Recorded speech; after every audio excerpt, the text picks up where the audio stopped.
everybody, it's your boy Horror Smith. It's day 15 of the horror movie binge. We are halfway to Halloween and my birthday. Today's movie is Black Phone 2. I was lucky enough to go to an early screening in Houston here for free. It's always a hit or miss event. It's really crowded. You gotta get there super early. But luckily this time, I showed up at exactly the right time, got a perfect spot, and it was very enjoyable. So I was kind of skeptical going into this one because the first one was such like a gritty thriller coming of age story, and it just tied itself on a little bow at the end, and it was happy ending-ish for the characters. But obviously this being a Blumhouse movie, you know they have to milk the characters for all they're worth. And I saw these previews, a couple of them. I tried to avoid them, but it was pretty obvious what they're trying to do with this character. Revive him from the dead in some fashion and turn him into a dream killer a la Freddy Krueger. And I got to thinking, you can't copy Freddy Krueger. That's a timeless character that we all love, and it's in lots of awesome movies. And then I stopped and thought, what was the last good time we saw him in anything? That would be 22 years ago in Freddy versus Jason. Time flies. Freddy has not come around in that incarnation since then. They tried to reboot the movie 15 years ago with a new actor. It was not good. They didn't think that through. And since then, there's been a pretty big void of a character like that can haunt you through your dreams and whatnot.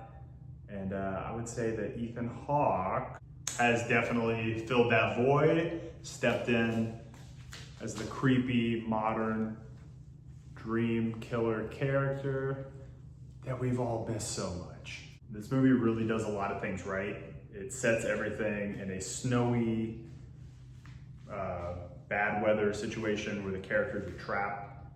We have forever wanted to have a Jason movie like this, or just some kind of killer movie where they're in that location. This did that, check. And they had this cool style throughout the movie where when a character is in a dream state, it gets very gritty and it's obvious it's happening, but it still pulls you in and has you on edge. It's a really good style that I hope they keep doing, because they're obviously gonna make more sequels of this. He's the newest horror monster.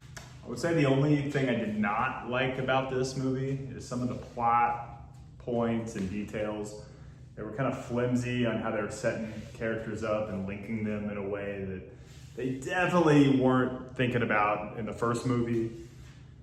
I'll let it pass because ultimately the final product is a good one.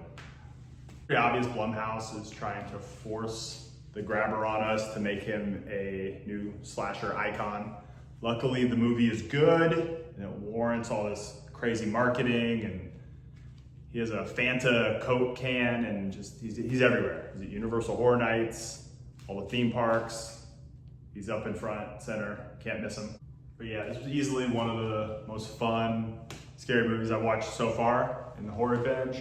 Run out to the theater and check it out immediately. Your friends, your loved ones, go at night, big crowd, hold your people tight, because if you don't, I'm coming for you.